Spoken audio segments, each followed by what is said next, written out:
best budget phone out this year. CMF Phone 2 Pro. Search now on Flipkart. Rahul तेरी वजह से पूरा plan cancel हो गया। रहने दे। सुन, बडीज के साथ क्रिकेट स्क्रीनिंग का प्लान बनना फास्ट, सेम प्लान कैंसिल होना उससे भी फास्ट। उसी क्रिकेट मैच के स्कोर अपडेट्स ESPN क्रिक इन्फो पे मिलना super fast. Super fast score updates के साथ और भी बहुत कुछ मिलेगा। For fast scores and a lot more, download the ESPN Crick Info app now. Week 2 of the Asia Cup, and we have the only double-header of this edition. Things are already underway. This is day 7 and the tournament awaits its first real close contest. We're hoping UAE versus Oman will provide us that, where UAE have posted a good total of 172. But for now, our attention is trained on the defending T20 champions. Sri Lanka have started their title defence on a strong note with a victory over Bangladesh, and they go into this meeting in Dubai against Hong Kong knowing that a victory will put them effectively almost there in the Super Fours.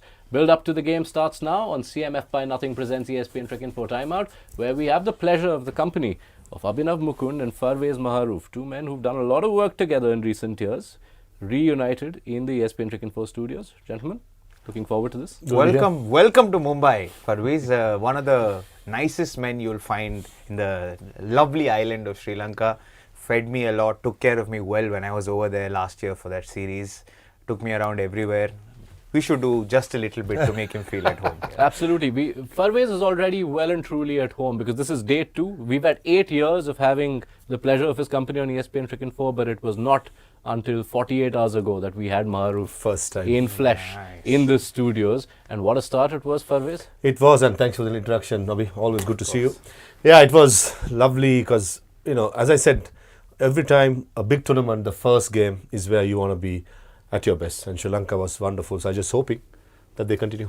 All right, and Sri Lanka, they have won the toss in Dubai. They have chosen to bowl first. Team changes. It will be interesting to see if they change that pace-spin combination. We'll have that for you in just a bit, but while we await team news, do want to look back on week 1 of this tournament, which has not given us quite a lot of excitement. There have been thoroughly one-sided games. When do you see this edition truly coming to life? I'd love to say this week because after today you've got a couple of really big games, especially in that group of death. You've got Afghanistan, Bangladesh, Afghanistan, Sri Lanka. It makes it interesting if Bangladesh beat Afghanistan, even though the net run rate says otherwise. It could just mean that this edition of the tournament comes to life, but I don't see that happening as much. I don't see a big loss for Afghanistan, but you never know. But it's a little bit surprising that there is not as much, there's not too many close games as you see. Even yesterday's game, India-Pakistan, shouldn't have got 130 in the first place, but India knocked it off quite easy. I'd love to see some better games this half and maybe leading into the Super Fours. Maybe starting with Sri Lanka today with let's say a very convincing win, because Sri Lanka needs to be consistent, which they have not shown as much in the last 4 or 5 months. Yeah, I thought for a second you were saying maybe starting with Sri Lanka today, giving us a close game, which wouldn't have been news that your friend Farveez would have received well. We did think that the weekend will give us that, and more so on Saturday, because Bangladesh and Sri Lanka, they tend to be close games, feisty games. It wasn't quite the case. How far removed does the Asia Cup, and I don't want to read too much into week 1. We of course hope that the Super Fours onwards, and as Abhi points out, you have some crunch games in Group B, things start heating up. But in your playing days, the Asia Cup, almost every single game had so much riding on it. There was very little to separate between India, Pakistan and Sri Lanka in particular. So how far removed does the Asia Cup feel to you now, all these years later? I would say massive move. You have the years where Sri Lanka consistently played the finals, and whereas India, Pakistan had probably the best sides, and somehow Sri Lanka had the knack of somehow getting to the finals. Whereas on paper, I would say Pakistan, with all the fast bowler batteries they've had, and the likes of Inzamam ul Haq, Yunis Khan, Mohammad Yusuf, Shahid Afridi and all these players, I mean, they were fantastic players. But looking at how Pakistan's side now stacked up, I mean, if I talk at present, the Asia Cup is far off. And looking at how Indian side, I mean, always India will go as favourites for Asia Cup with so many players to choose from. But I feel there's a massive difference from come 2000, probably 16 onwards, up to 2025 is a big difference. Yeah, I mean, just to illustrate how closely contested it used to be, Farveez featured in 3 editions, 2004, 10 and 12. Yeah, correct. 2004 was won by Sri Lanka, 2010 was won by India, 2012 was won by Pakistan, and in a final where they met Bangladesh. So there was that much happening. When you think of it, which edition of the Asia Cup comes back to you most instantly? I think the most recent ones for me, ever since I started covering these games as a broadcaster, you can't forget. See, it's a very difficult tournament to actually cover, right? Because you've got these 3 big guns along with Bangladesh. The rise of Afghanistan, you've got 5 decent teams on paper. Yeah. But what's happened is, I think Pakistan, Sri Lanka and Bangladesh have sort of fallen off the boil just a little bit. I don't know if it's because of the steep rise of India as a T20 power in the last 2 or 3 years, specifically if you look at it. Yeah. The way that India play their cricket is very different. Even if you look at the way Pakistan play their cricket now, yesterday it was just dot or going for the 4 or 6. Yeah. But India are taking much lesser risk in getting to 7-8 runs per over. Getting to 60 was a challenge for India even 5 years ago in 6 overs, 65 or 70. Yeah. Now India getting to 60 very easily in 6. But Bangladesh and Sri Lanka are struggling a little bit there, and that's where I think the evolution needs to happen a bit more. Yeah. A lot of these batters need to be in demand a lot more in leagues around the world. Unfortunate thing for both Sri Lanka and Bangladesh is that the bowlers are more in demand than the batters. Yeah. And that's one of the reasons why I feel that it's always a batter-friendly game. You like people hitting those 4s and 6s, and the more batters, and specifically one that we're going to talk about in Kamil, Mishara, if guys like this are going to go up and play in leagues around the world, I think the exposure will be a lot more, and the game will also evolve a bit more. All right, beautiful. Let us go straight there, because there is excitement around one particular individual in the Sri Lankan camp, and I'm going to take my CMF phone to Pro and just going through the comments from both the post-match at the end of Sri Lanka's first game against Bangladesh, and even in the build-up to this game, lots of questions around Kamil Mishara, and your presence in the studio means that people want to know more about the Kamil Mishara story. So why don't you tell us, Farveez, about how the story has come into being? I think, when he started in the under-19 setup, I mean, I'll straight away go to a story where I and SLC at that time found out that he's a character. He's a fighter. He has something in him. The 2019 Asia Cup, under-19 Asia Cup held in Sri Lanka, there was a disciplinary action was taken against Kamil Mishara, and for certain reasons. And the next tour was a Bangladesh tour, which Sri Lanka played 5 ODIs and 2 4-day games. He was dropped, and he was asked to go and play school cricket, score runs, and after the Bangladesh tour, straight comes a Tri-Nation tournament in West Indies against Sri Lanka, England and West Indies. So this boy get himself suspended for probably a couple of months, goes back to school. Even the school suspended him, since under-19 national team suspended him. I think he was out for about a month. And simple message, I was a selector manager then, by us, was quite simple. Go back, score tons of runs and come back. He made sure, there was 2 other cricketers as well who got suspended for certain things. And all of them went back and they performed so well, especially Kamil Mishara. He scored a double 100 in that period and eventually came back for the tri-series in West Indies and one of the leading highest run scorer. So at that time, we knew this boy has something in him. And gradually from 2019, he played, I think he made his debut, T20 debut against Australia in Australia about 3 years ago. I mean, initially he was a long format player. We earmarked him as a player who can play Test cricket. But in the recent past, he's gone to another level where he's striking the ball well and he's playing proper cricketing strokes. Just before the Asia Cup side was picked, there was a three-team tournament which was called the SLC Invitation 11. He was one of the highest scorers and his strike rate was probably 160, 170. And from there, he played the Zimbabwe series, played a match-winning knock, got an 80, and now he saw in the last game. So, lovely little story. Still is quite raw in my opinion, still young, but lot to like about the character. Yeah, it is already quite a nice story, because as Farveez points out, he did get his international debut three and a half years ago. He was only Yeah. 21 then, not even 21 in fact. Got a few games in Australia and India, had to wait a long time. This Zimbabwe series just earlier this month is where he's gotten back. What have you made of what you've seen of him, especially in the first game? Just before that first game, actually piqued my interest of who Kamil Mishara was in that particular series. In the third, it was a defining game for Sri Lanka. It was a must-win game. And you generally tend to take Zimbabwe a little lightly as Sri Lanka, right? Because Sri Lanka are supposed to beat Zimbabwe. They lost the game. They lost game one badly. They won one game very well. But they had to chase 190 plus in that third T20. The bowlers were leaking runs and suddenly they lost one quickly, and this guy comes out and plays some wonderful strokes. It's not an easy bowling lineup by any means. You've got Blessing Muzrabani and Garava and those tall bowlers, and you've got to adjust to the bounce of Harare a little bit.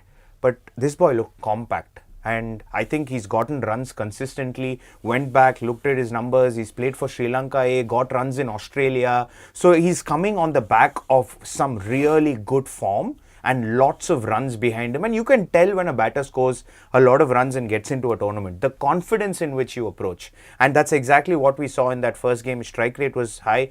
I think his career strike rate will be anywhere, like Farveez mentioned, between 125, 130. But in T20s, he has the ability to go higher.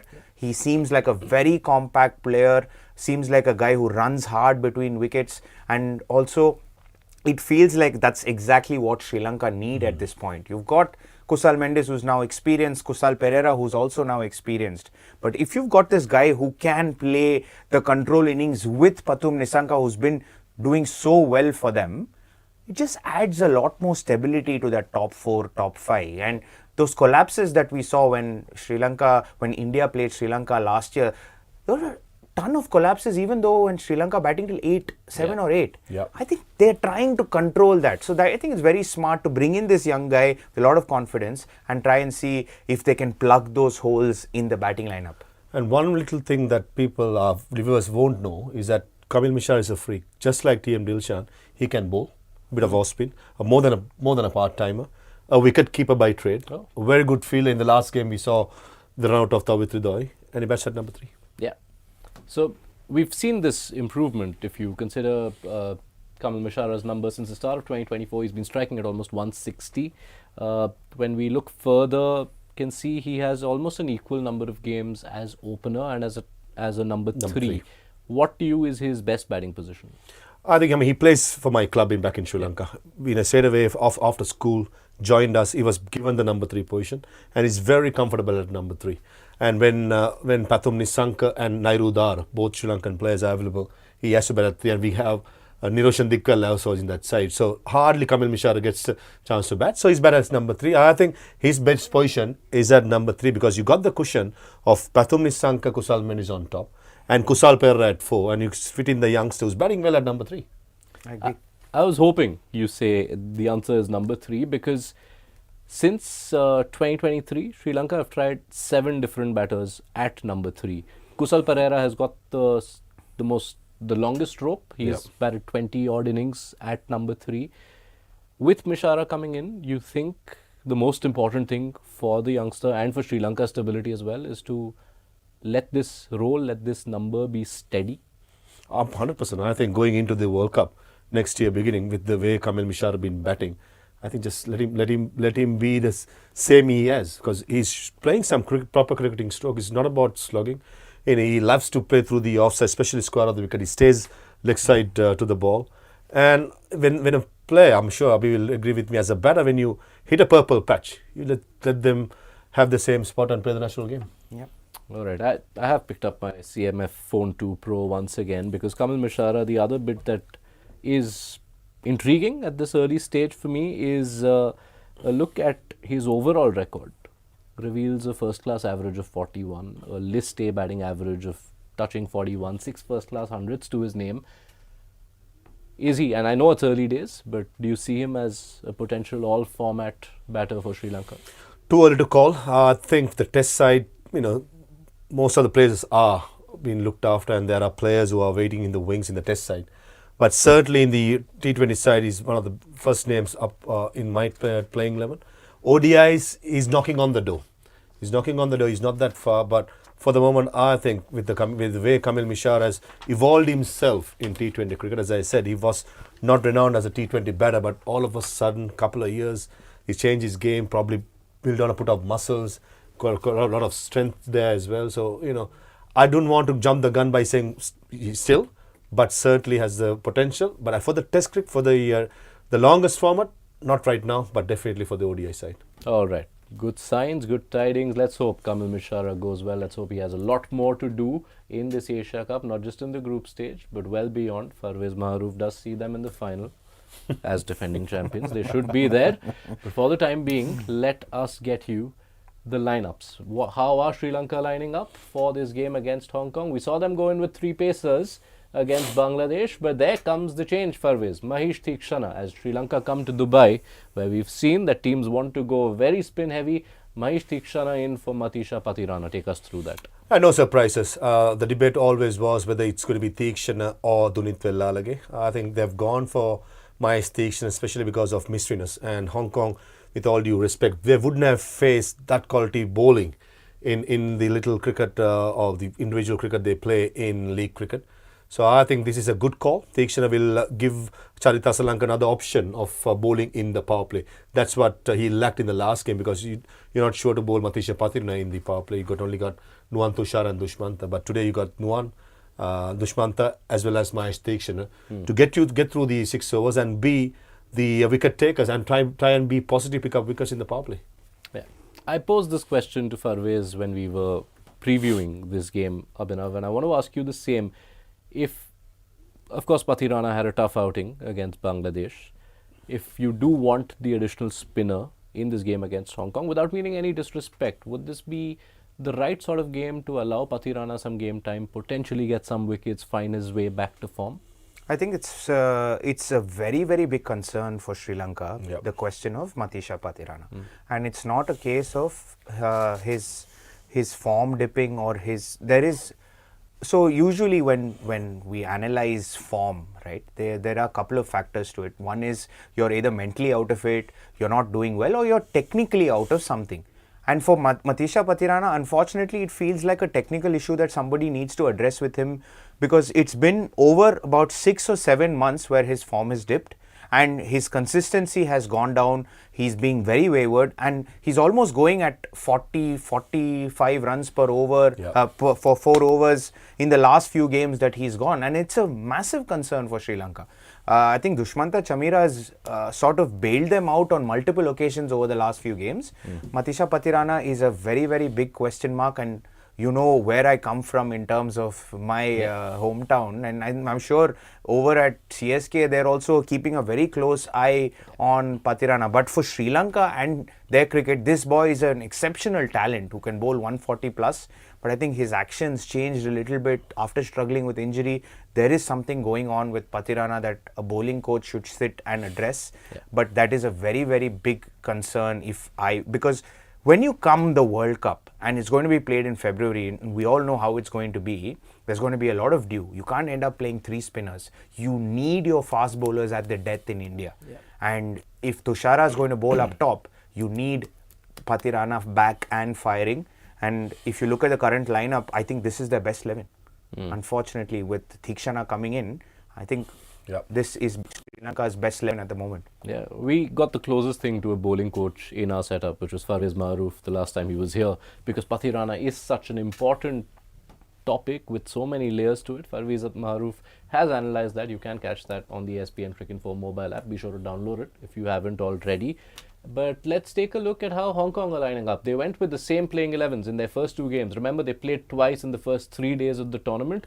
Losses, a heavy one against Afghanistan and a defeat to Bangladesh after that. They do make one change, so we will see a 12th Hong Kong player before they bow out of the competition, and it is Shahid Wasif who replaces Kalhan Chalu. Shahid Wasif is a middle order batter. Kalhan Chalu had been batting at 5 or 6, was demoted in the last game when the skipper Yasim Murtaza promoted himself to number 5. Farveez, when you look at that lineup, what to you are the biggest challenges that they will throw up to Sri Lanka? I think since they are batting first, Anshuman Rath has scored some important runs. He can be someone that could hurt Sri Lanka if he can get through the new ball initially. Babar Hayat, one of the biggest hitters in the associate countries level, but it will be a tester against Vanidhu Asaranga, the Mahesh Dikshanas, the Dushman, the Chamiras. But I'm looking forward to Yasim Murtaza, the captain. As an all-rounder, he's leading by example by bowling his quota of overs in the last 2 games. So, someone that Sri Lanka will keep an eye on. But all in all, I think the side is filled with a lot of batsmen who has not played much good bowlers in their career so far. So they'll be tested against Tikshana, Vanidhu Hasaranga, Dushman the Chamira, Nuwan Tushar. Wow, what a bowling attack! Well, the praise. But I just want to ask him, you think it's Sri Lanka's best 11 without Patirana? It's a tough one. I completely agree with you when you said Sri Lanka plays the World Cup in February in India. The due is quite big, and at that time you need a specialist death bowler, and that's Matisha Patirana when he's in full form, or Dushman Chamir, those two. Nuwan Tushara with the new ball will be the man to go. But at the moment, I think more than technical is mental for Matisha Patirana. He has gone through a lot of injuries and is still yet to hit the ground running. So this is my concern. So personally, I would have loved to see him playing this game, but I understand why he's not playing. But it's going to be an important player going forward the next 5 months. I just hope the management and the selectors will look after him. Right.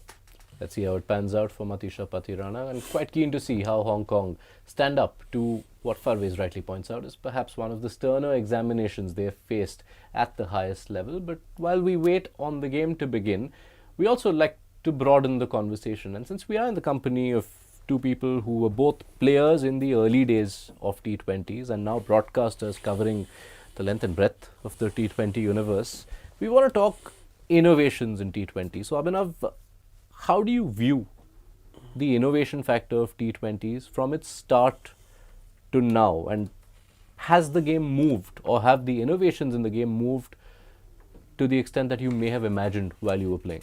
See, wherever there's skill involved, right, and a lot of people, especially the early days, didn't think that T20 cricket required a lot of skill. But I genuinely believe that you need a lot of power, you need a lot of practice for you to actually innovate in T20 cricket. When I started playing the game to actually when the T20 cricket started getting popular, people weren't very confident playing the reverse sweeps or switch hits. Today, it's common practice to actually, like how much you practice a cover drive, you practice a reverse sweep, and it's you go first ball. No one has any qualms admitting I will go reverse sweep first ball if that's my shot. And I love how the mindset's changed over the years. I think Bumrah coming in, Malinga coming into the game has ensured that why would you bowl a Yorker with a new ball? It was such a blasphemous thing to even try it. Would you bowl a wrist spinner with a new ball? You wouldn't do that. So these are things that have evolved beautifully in terms of T20 cricket, and now it's become common practice. And that's where I think teams that are doing really well have adopted really well to the demands of the shortest format of the game. Power, yes, is a big thing, but skill level has also been a massive rise in terms of innovations. I really like all of these things, but more so in the last 5 or 6 years. I think Sri Lanka were at the forefront of this in terms of mystery spin. That's my favorite aspect of it. I love the mystery spinners in the game because they bring a sense of, let's say, I think fast bowlers have an advantage in this sport because they have bouncers, Yorkers, they can deal with, they have a lot more to play with more than the mystery spinners or spinners in particular. That's why I think the mystery spinners gives me so much of an excitement whenever it comes to a T20 game. Yeah, there's a reason we parked this conversation for when we have Farveez in the studios, because when you examine the early years of T20 cricket and when you think innovations, a lot of it actually circles back. You brought up mystery spinners.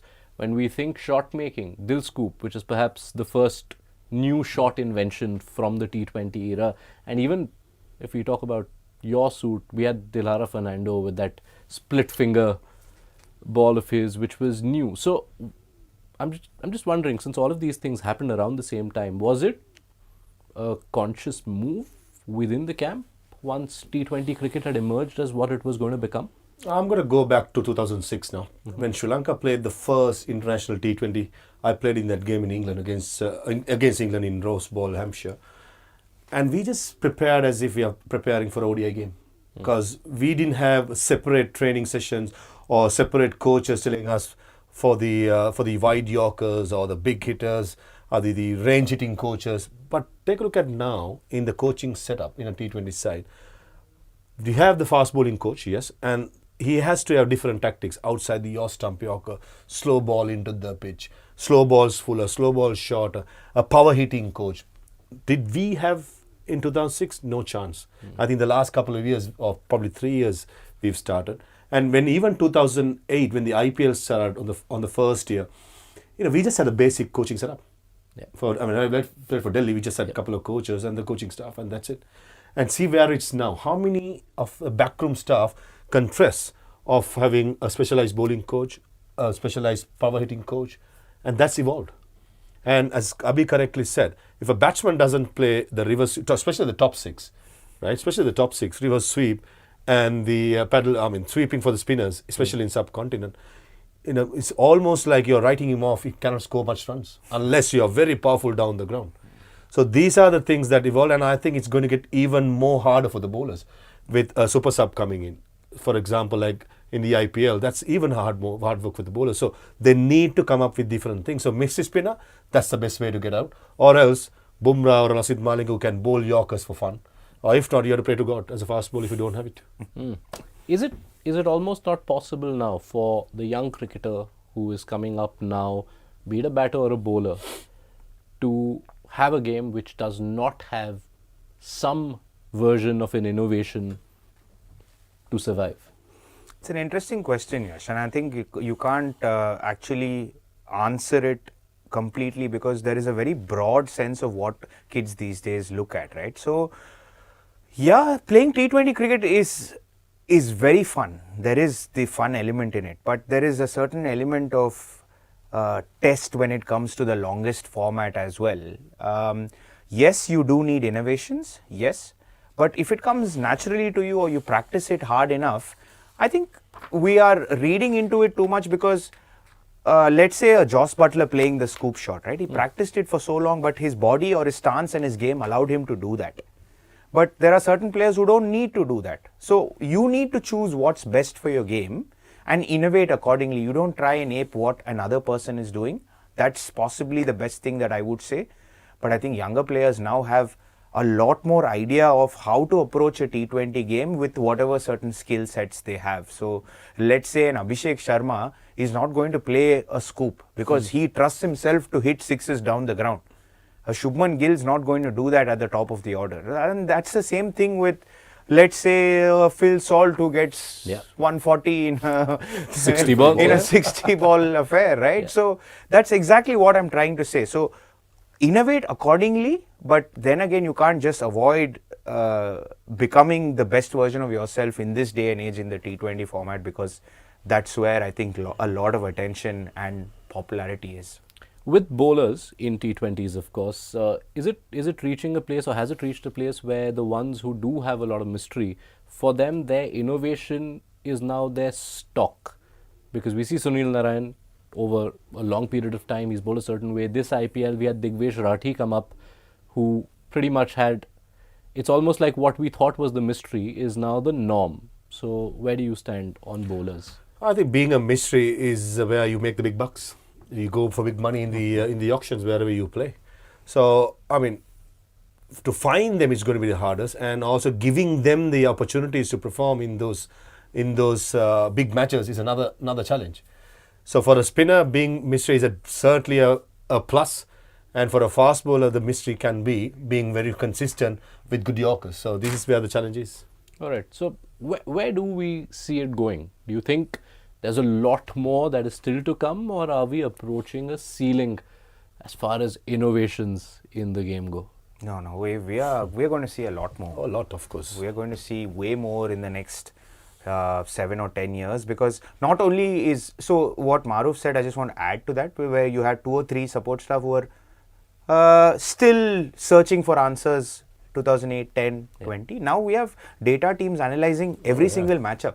So you've got like particular, not only matchups, you've got 7 or 8 options for one particular skill. So almost every over is going to be a closely watched event. Every ball is going to become that. So with so much technology coming in, with so many innovations coming in, I think we're going to see way more. We're just at the beginning, I would say, of the change in the T20 game, because I'd love to see the other Asian teams also pick up where India were about 4 or 5 years ago and what the kind of cricket they're playing today. Because I strongly believe that the next generation of cricketers are playing an extraordinary brand of cricket when it comes to our country. And I'd love to see the other Asian teams play that brand too. More moon balls overall? I mean, we recently saw 300 runs being scored in 20 overs as well, so anything is possible. I mean, all I'm going to say is it's going to be even more innovative in time to come, that's for sure. Whether it be bat or the ball. Yeah. All right. So lovely having these conversations every time we get the chance to. So Abhinav, Farveez, Time flies. thank you so much for that. Time does fly because Hong Kong have begun their innings and they've started it quite well. Might have been a thick edge, but it's a good start, and Anshuman Rath will hope for his first runs in the tournament. He's had some unfortunate caught behind dismissals, but it is into prediction time, and I'm going to pick up my CMF Phone 2 Pro to check what forecaster is telling me. Abhinav, Mukund and Farveez Maharoof, and I have a feeling Farveez Maharoof won't like the sound of this. Forecaster is saying 160 for Hong Kong. Is it? What is Farveez Maharoof saying? Wow. 115. 115. Okay. All right. Abhinav? Yeah, I'm going close. I think I'll go 105. 105. Yeah. So experts aren't giving Hong Kong as much a chance as ESPN Cricket Info forecaster is. We'll see where it goes. Abhinav, Farveez, thank you for kicking us off on this, what is a double-header day, UAE Oman. We'll also have you covered with that later on in the evening, but we'll be back next once the Hong Kong innings is done against Sri Lanka. So join us then on CMF 2 by Nothing presents ESPN Cricket Info Timeout.